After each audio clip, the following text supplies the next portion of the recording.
Babacar Ndiaye de naissance, mais ce nom a tendance à disparaître un peu parce que le pseudo a pris le dessus, c'est Baba Roller. Baba Roller parce que je suis Monsieur Roulette en fait. Comment je me suis retrouvé dans le roller? Je dirais comment les rollers m'ont retrouvé parce que je pense que c'est une histoire qui va dans ce sens. C'était une destinée, je pense. Aujourd'hui, avec le nombre d'années que j'ai passé dessus, je me suis dit que c'était vraiment ma destinée. Ma destinée d'être dans le domaine du sport. Parce que qui parle de roller ne doit pas oublier qu'hormis un instrument pour jouer, pour se faire plaisir, qu'on peut ouvrir à Noël ou à un anniversaire, comme des patins à roulettes et autres, c'est quand même un instrument qui nous permet de faire du sport. Donc ça a été une rencontre quand j'avais 5 ans. Étant dans une maison où j'étais obligé d'y être alors que je n'avais pas envie. Donc je boudais dans mon coin et un jour je suis tombé nez à nez avec une paire de quads. J'avais peut-être 5 ans et ces rollers, ça devait être du 43. Et dites-vous que pendant 2 mois, j'ai passé toutes mes vacances dans cette maison avec ces roulettes. Et donc c'est de là que j'ai eu ce déclic. Et depuis lors, je ne me suis jamais séparé de mes rollers. Je vis de ma passion à 1000%. 1000%, pourquoi? Parce que déjà ça fait plus de 39 ans que je suis sur mes roulettes. Mes roulettes m'ont permis de rencontrer des tas de gens, d'avoir des tonnes d'expérience. Aujourd'hui, je gagne ma vie à travers le roller. Et ma personnalité, c'est le roller. En fait, je suis un passionné pur et dur. Et en général, quand on est passionné, on ne cherche pas le gain en fait. C'est juste la sensation forte, c'est ce plaisir que nous donne en fait la passion. Et ça, les passionnés peuvent comprendre et savoir de quoi je parle. Donc juste avoir cette sensation forte, avoir ce plaisir de pratiquer au jour le jour, tout ce qui s'ensuit devient un bonus. Si en pratiquant déjà j'ai ma passion, j'ai mon plaisir, j'ai tout ce qu'il me faut par rapport à cela, si un jour on me demande un service en me disant « Ah, ce serait un service qu'on pourrait monnayer », c'est un plus. Si ça me fait voyager, c'est un plus. Si c'est des rencontres, c'est un plus. Donc pour dire que ma passion, qui est le roller, a fait de moi ce que je suis aujourd'hui. Et je pourrais dire que je suis comblé parce que gagner sa vie à travers ce que l'on aime, il n'y a pas mieux en fait. Ouais. Si je dois refaire un peu l'historique du roller sur le plan national, là en ce moment je suis en train de faire une formation qui concerne quand même le Sénégal, la sous-région et même les pays autres, les pays concernés en Europe et autres. Sur cette formation, le premier numéro que j'ai eu à faire, c'était l'historique un peu du roller dans le monde et sur le plan national. Mais avec vous, je vais juste vous dire, le roller existe depuis les années 70 sur le plan national, mais moi je fais partie de ces années 70 qui ont commencé à pratiquer dans les années 80. Et pourquoi on me donne ce pseudo de premier roller du Sénégal? C'est parce que j'ai tenu le flambeau des années 80 aux années 2000. Jusqu'en 2020, je suis pratiquant et assidu. Donc j'ai monté la première association de roller du Sénégal en 2003, qui aujourd'hui a 18 ans. Cette association est l'association mère de toutes les associations du Sénégal. Et grâce à cette mouvance que j'ai pu créer quand même il y a 18 ans avec l'aide de la famille et des proches, monter une association, transmettre ma passion, donner mon savoir-faire, transmettre le civisme et toutes ces choses en fait, ça a englobé toute une philosophie. Après, d'autres jeunes se sont inspirés et ont créé leur propre association, ce qui a quand même donné cette force à notre sport, donc de se vulgariser, parce que d'association en association, c'est comme des champignons qui poussent un peu sur tout le territoire national. Là où je vous parle, en 18 ans d'existence de cette association, du mouvement roller, sous le papier, parce que le mouvement roller existe, comme je vous l'ai dit, depuis les années 70, mais sur le papier, donc déclaré avec récépissé associatif, je peux dire que le roller a pris une belle place sur le plan national. Nous faisons partie du paysage culturel, du paysage urbain de la ville. Vous verrez tout le temps des gosses se déplacer en roller, moi y compris, et d'autres et d'autres et d'autres. Donc aujourd'hui, le roller prend une place quand même phare, parce que sur le plan national, il n'y avait pas cette culture. On disait très souvent que c'était un sport de bourgeois ou bien un sport de toubab, entre parenthèses, un sport de blanc. Et quand même, on a réussi à montrer que ce n'était pas le cas, que c'était un sport noble, un moyen de transport écolo, non polluant, parce que voilà, c'est écolo et non polluant, on peut le dire quoi. Un moyen de transport urbain très très fiable, qui ne prend pas d'espace dans l'environnement, c'est vos rollers et vous, c'est pas comme un vélo ou une trottinette. Donc aujourd'hui, les gens ont compris. Et aussi, plus les rollers se dupliquent dans le pays, ça fait plus de familles concernées. S'il y a 1000 rollers, c'est 1000 familles concernées. S'il y a 1 million de rollers, c'est 1 million de familles concernées. Donc les gens dans ce pays commencent à avoir une autre vision du roller, du pratiquant. Et puis aussi, on a fait un gros parcours depuis 18 ans parcours dans lequel, si je dois vous parler de la finalité, on est quand même les champions du monde dans une discipline sportive du roller. On est champion du monde catégorie masculine et féminine, pour vous dire que le parcours a été long et on a quand même ça aujourd'hui comme quelque chose de palpable qu'on peut mettre sur la table et dire que, écoutez, nous sommes une nation roller, on a quand même ramené 2 médailles d'or dans le pays à des championnats du monde et on détient quand même un double record du monde avec Awa Baldé qui était une membre de mon association. Donc c'est pour dire que le roller a la place qu'il faut aujourd'hui. Mais on ne va pas arrêter le combat parce qu'il y a plein de gens qui ignorent encore c'est quoi les facettes du roller, c'est quoi les bénéfices du roller, c'est quoi tout un tas de choses que ça peut développer sur le plan culturel, le plan touristique, le plan santé, le plan convivialité, rapport humain, échange avec les autres pays d'Afrique, avec les autres pays du monde aussi. Donc ça peut se faire dans d'autres disciplines. Je parle du roller parce que c'est mon cheval d'arçon et c'est quelque chose que je maîtrise. Et je sais que derrière ce mouvement créé, il y a une énorme philosophie. Ouais. Et donc par rapport à cela, je me suis vraiment élargi sur la question. Nous commençons à avoir une place d'or où les gens nous donnent plus de respect, ils ont une meilleure visibilité par rapport à nous, ils font attention, donc voilà, parce que c'est quand même vulgarisé, quoi. Par exemple, étant un des fervents booster de ce mouvement, quand même, l'ayant créé il y a 18 ans, je peux vous dire une chose, l'association Acro-Roller a vu le jour en 2003. Mais juste avant cette association, par exemple, j'avais eu cette idée de créer une structure qui s'appelle Acro-Roller Street Marketing. Acro-Roller Street Marketing, quand même, c'est la première structure de distribution de flyers, d'animation, de visibilité. Et au fil des années, on s'est bien confiné, sachant que, par exemple, les premiers éléments que j'ai formés pour faire du street marketing sont devenus après des électrons libres qui sont allés créer leur propre structure. Et aujourd'hui, la question qui me revient souvent, si jamais on me pose la question en me disant « mais qu'as-tu fait pour ton pays ?» Moi j'ai vulgarisé, j'ai partagé ma passion à un point où aujourd'hui j'ai cette fierté de voir des rollers partout. C'est comme mes enfants en fait. Donc j'ai partagé ma passion et quelle passion? Une passion sportive en fait, tu vois. Donc esprit sain dans un corps sain. Qui se concentre dans le sport aura une vie saine. Si tu veux devenir champion, il y a des sacrifices à faire, ainsi de suite. Et maintenant sur le plan finance, ayant monté cette première structure qui a vu le jour quand même avec il y a presque 19-20 ans quand même, donc d'autres jeunes se sont inspirés et ont créé leur structure aussi. Et aujourd'hui, je ne pourrais pas dire que ce sont mes concurrents parce que c'est ma fierté. Mais bon, ils peuvent me prendre comme des concurrents. Ça me rend toujours fier aussi parce que ça leur permet d'avancer. Mais aujourd'hui, moi, quoi qu'il en soit, quoi qu'ils fassent, c'est une fierté pour moi parce que ils sont sortis de mon école, Acro-Roller, ils sont sortis de ce que nous avons créé avec d'autres personnes qui étaient avec moi tout le temps dans mon entourage. Parce que quand je parle d'Acro-Roller, je suis peut-être le président et l'initiateur et tout ça, mais j'ai quand même pas mal de gens autour de moi à qui je rends hommage, bien sûr. Donc les gosses aujourd'hui ont non seulement une passion sportive et dans laquelle on est devenu champion du monde, et aussi le côté marketing, le côté visibilité, on a formé aussi des moniteurs, on a formé des encadreurs, pas mal pendant toutes ces années, qui aujourd'hui ont accompagné des structures qui se sont ouvertes aussi dans cette lancée. Il y a un skatepark qui s'est ouvert à Dakar, il y a une patinoire, pas à roulettes, mais une patinoire sur plexiglas avec des lames qui s'est ouverte aussi. Donc ils avaient besoin de people qui pouvaient encadrer les gens qui allaient y venir. Et ils sont venus me voir et puis comme moi constamment je forme, j'encadre, je transmets, on avait ça sous la main. Donc aujourd'hui c'est des jeunes qui gagnent leur vie à travers leur passion. Parce qu'ils sont moniteurs dans les endroits spécifiques, ils font du street marketing, ils donnent des cours dans des écoles, parce que les cours dans des écoles privées aussi ça tourne. Donc franchement il y a tous ces volets et la fierté franchement dans mon cœur par rapport à ça. Je pense qu'en tant que champion du monde d'une discipline parmi tant de disciplines qui existent dans le roller, je pense qu'on aurait pu avoir un meilleur retour des autorités.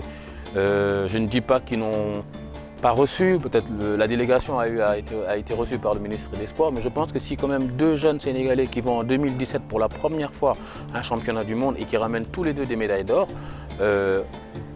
le regard que je peux avoir, c'est quand même le mérite d'être reçu par le président de la République, parce que c'est quand même ces jeunes qui sont partis en partant du Sénégal, arrivés en Chine, ça s'est passé en 2017, ils ont représenté 14 millions de Sénégalais. On a levé le drapeau pour quand même des médailles d'or. Et en 2019, rebelote, parce que ça s'est encore refait. Et c'est là où Awa Baldé, qui est cette membre d'Acro-Roller, qui nous ramène encore un titre de champion du monde avec un nouveau record mondial battu. Donc le frein, ces gens, je voudrais bien que ces gens-là qui sont là pour la jeunesse, je parle de la Fédération sénégalaise de roller, je parle des structures sportives, je parle des ministères et je parle aussi bien sûr du plus haut niveau, la présidence, c'est d'avoir un meilleur regard sur nous parce que de rien, on a réussi à décoller, à faire des choses jusqu'à quand même être des champions du monde. Donc je pense que si on nous donne un petit coup de pouce, ça pourrait aller. Le petit coup de pouce, c'est quoi? C'est les structures, faciliter à avoir des structures d'entraînement dans les quartiers. Ils font beaucoup de terrains de basket, ils pensent aux footballeurs, ce serait bien de penser aux rollers parce que c'est palpable, nous sommes là, nous sommes présents et nous avons de quoi montrer et prouver nos prouesses et surtout notre envie. Donc, et aussi l'obtention du matériel, l'échange facile avec les autres structures dans le monde. Franchement, je pourrais dire une chose, en lançant un message, je sensibilise chaque parent, chaque conducteur qui pourra rencontrer un roller dans la rue. Faites attention, ça peut être votre neveu, ça peut être... Parce que ça aussi, on est un peu confronté à cela. Surtout quand c'est des filles qui roulent, elles entendent très souvent « Qu'est-ce que tu fais là? Tu devrais être dans la cuisine. » Donc il faudrait que cette mentalité, elle change, quoi. Donc je sensibilise tous ces parents qui peuvent jeter un mot en passant à une fille qui pourrait être leur fille ou leur petite fille. Donc d'être un peu plus tolérant parce qu'on est en 2000 et le sport et le bien-être, c'est ouvert à tout le monde, quoi. Nul n'est à l'abri de quoi que ce soit. Si on devait juste penser au facteur risque, je pense que plein de choses ne se feraient pas. Donc, il y a risque, mais il y a facteur sécurité, facteur anticipé, le facteur de l'anticipation, le facteur d'encadrement. Et c'est là où ça joue, en fait. Pourquoi? Parce qu'aujourd'hui, par exemple, moi, en tant que moniteur, encadreur, formateur, éducateur, c'est ça mon cheval d'arçon. Quand les gens y viennent, j'essaie de les mettre dans des conditions fiables. Donc, la formation qu'on est en train de donner à cette période, ça va durer sur une semaine. Il y a le numéro 2 où je donne cours à un novice. Aujourd'hui, toute personne qui regarderait quand même ce petit condensé sur 20 minutes pourrait se rendre compte d'une chose. Ah, je pourrais me lancer pour le roller, juste en regardant ce petit condensé de 20 minutes. Que j'invite les gens à aller voir sur ma page YouTube, c'est Baba Roller, où vous verrez 5 épisodes de la formation qu'on est en train de faire, où on essaie de vulgariser, on essaie de sensibiliser, on essaie de montrer aux gens que l'appréhension que les gens peuvent avoir, je mets des rollers, 1, ils pensent qu'ils vont avoir la tête à la renverse, 2, ils pensent qu'ils vont aller en grand écart. Donc dans cette formation, nous montrons aux gens que vous pouvez vous lever sans avoir ces deux options et vous pouvez vous lever et partir. Maintenant, il faut juste être encadré.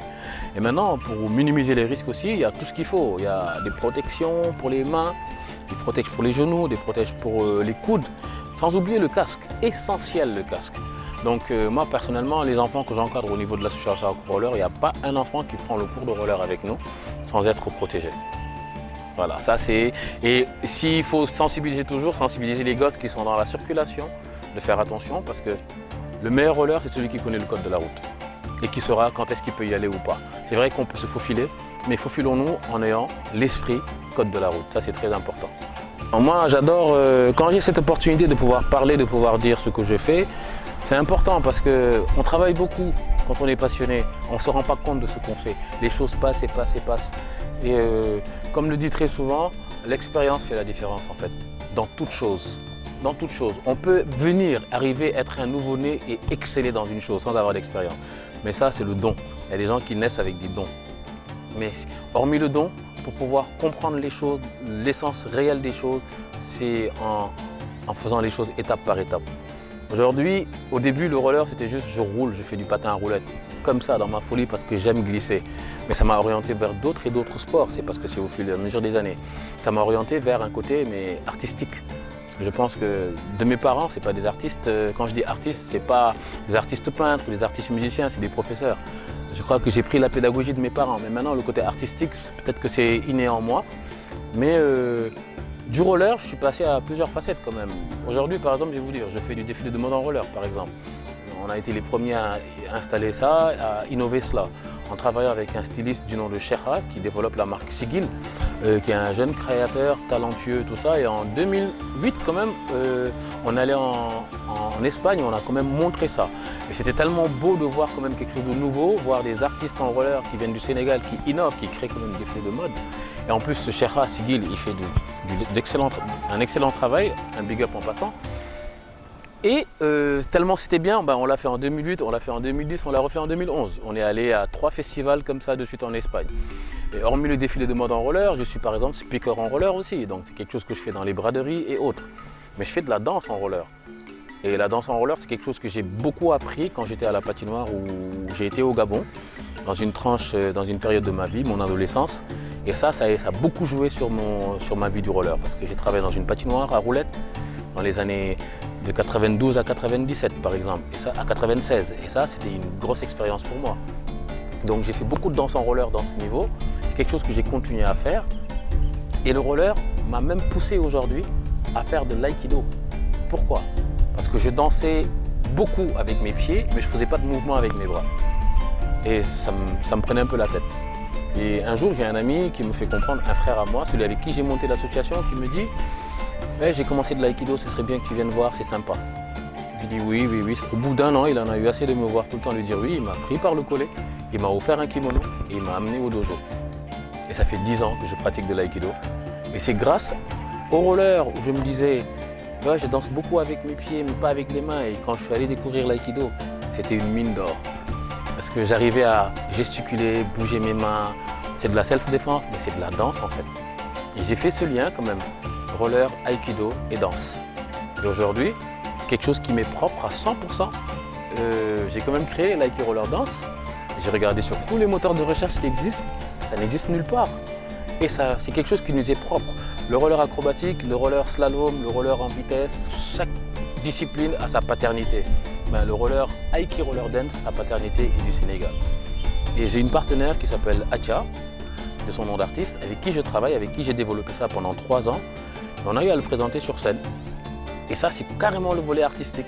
Parce qu'on est allé sur des scènes comme le festival Kaifet, comme on a fait des scènes en banlieue, du temps du festival Banlieue Rythme. On a fait des scènes en Espagne, à Ednozour, on a fait des scènes un peu partout quand même, ici même sur le territoire. C'est pour dire qu'il y a vraiment cette connotation roller, sport, culture. Et Acro Roller, quand je me déclarais, j'ai parlé de... Acro Roller est une association sportive et culturelle et qui défend le civisme. Donc culturel, dans culture, tout s'y trouve. On travaille avec les gens qui sont les échassiers, on travaille avec les danseurs, les faux lions, on travaille avec les cracheurs de feu. En fait, il n'y a pas de limite. Dans l'art, il n'y a pas de limite. Et c'est ça qui est excellent. Le dernier mot, ça va passer sur YouTube, ça va passer sur les réseaux, ça va passer un peu partout. Donc bon, je suis obligé de parler à la fédération sénégalaise quand même, qui existe depuis 4 ans. Ils vont vers leur 4e année en 2021, normalement finit la première échéance. Donc c'est la première fédération nationale. J'en profiterai aussi pour parler à toutes les fédérations du Sénégal et les fédérations africaines. Que lorsqu'une fédération est posée, en fait, c'est pour le bien-être des pratiquants, pour le bien-être de ces jeunes qui sont derrière, qui peuvent avoir des opportunités, des ouvertures, de devenir des champions du monde, de devenir des moniteurs, de devenir des encadreurs, de devenir des professionnels et de pouvoir gagner leur vie à travers cela. On est à l'ère où l'art et la culture prennent le dessus même sur les bureaucrates, qu'on se le dise quoi. Aujourd'hui, ceux qui peuvent créer de leur cerveau, ça vaut mieux que 3000 personnes qui travaillent dans une usine à la chaîne comme des machines, quoi. Donc je voudrais bien que les fédérations arrêtent de se sucrer, de se faire plaisir ou de penser qu'à un entourage proche. Et ça, c'est vraiment digne de nous les Africains. Je le dis haut et fort, hein. Je ne suis pas là pour la politique, quoi. Mais si on voit comment ça se passe sur le plan politique général de notre pays, c'est quelque chose qui descend jusqu'à un niveau plus bas. Aujourd'hui, s'il y a des fédérations qui existent, ce n'est pas pour que les dirigeants se sucrent. Je le dis encore une fois, c'est pour les passionnés. Donc, une fédération, c'est pour fédérer, c'est pour que les gens soient ensemble, dans l'esprit du Mbolo Moïdolé, que l'union fait la force. Et s'il y a des opportunités, on ne doit pas choisir parce que telle est ma personne ou que telle personne est de mon côté. On choisit par rapport au talent, on choisit par rapport au mérite, on choisit par rapport au travail. Mais c'est difficile de t'entraîner pendant des années et que quelqu'un de non méritant prenne ta place par rapport à une compétition. Parce qu'un sportif, c'est quoi sa base quand il s'entraîne? C'est pour pouvoir se comparer à d'autres. Et aujourd'hui, si les jeunes n'ont pas ça, ou bien c'est ceux qui plaisent qui vont profiter de cela, c'est vraiment triste. Donc c'est un coucou, aussi bien pour ma fédération, je le dis haut et fort, la Fédération nationale de roller, les fédérations en général, ce qui fonctionne normal, cela ne vous concerne pas. Parce que je ne pointe le doigt à personne. Mais ceux qui vont vouloir répondre à cela, c'est que bon, si vous vous sentez touché, c'est peut-être parce que c'est la vérité. Et j'ai élargi et j'ai parlé sur le plan africain. Parce que parler que de nous, le Sénégal, alors que nous vivons entourés d'autres pays africains, ça n'a pas de sens. Donc ce que je dis, c'est valable pour le Cameroun, c'est valable pour le Togo, c'est valable pour la Côte d'Ivoire, parce que je pense que c'est comme ça qu'on peut penser à unir l'Afrique. Quand on parle, parlons en général et arrêtons de parler pour notre nation. Là, je ne devrais pas dire oui, le roller nanana, Sénégal, je devrais dire le roller africain, pour faire dans un esprit beaucoup plus ouvert. Et merci à tous et merci pour ce moment et à très bientôt. Yes, I.